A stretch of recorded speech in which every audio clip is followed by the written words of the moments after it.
I've always been drawn to making things. I remember a brownie overnight camp where the lady had set up a craft for us to do. And I don't know what it was about that craft, but I was just in love with every piece of it, putting the sticks together with that and just, building it up. And I discovered like a passion for just making stuff. I love glass blowing and tried ceramics, tried woodworking, bronze casting, but metalsmithing was really the one thing that I just loved. Just the material, the tools. I love the traditional tools that they were using the same tools hundreds and hundreds of years ago, maybe thousands of years ago. There's a connection between the hand, the tool, and the metal that you don't get from machines. You can, with each strike, you kind of, if you're hitting it a little off or hitting it on, it's unique to you, it's unique to your own rhythm. A machine may be able to, you might be able to create some algorithm for it, but there's a beauty to that mark that's made by the hand. I think he also tried to get through the proportion and the way things connect a certain feeling.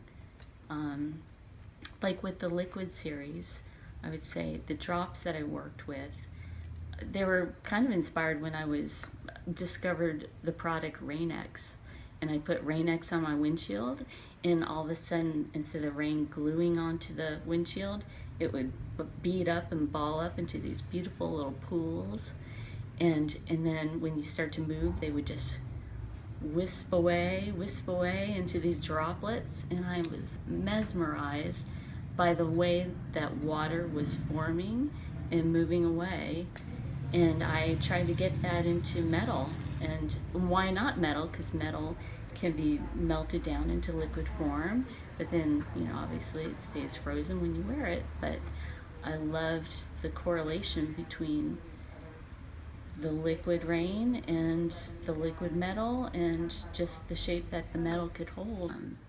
One thing I do, like if I'm looking at jewelry, what I'd like to do is just immediately turn it over to see how it's made. So if you have an earring that looks great in front of you, the real story of how it's put together is the interesting part. So you turn around and it's like, oh, that's a good idea. When I first was deciding to try to represent flowers with metal, I thought, how can you do this without it looking clunky? And I would cut the sheet out of the, cut petal shapes out of the sheet, form them, and then I thought if I could just thin out the edges, this interior will still be strong, but the edges will give it a look of very delicate petalness.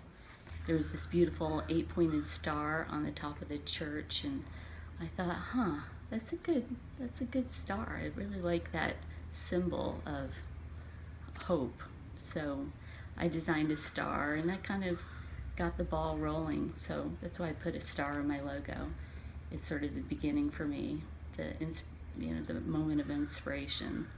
Lucked out, got this space, love it. It has total wraparound windows, high ceilings, and plenty of room for all my junk. If things get too serious, just pop on the swing. Or if you're kind of stuck in thought of how to design something, pop on the swing for 5 minutes. The world is right again.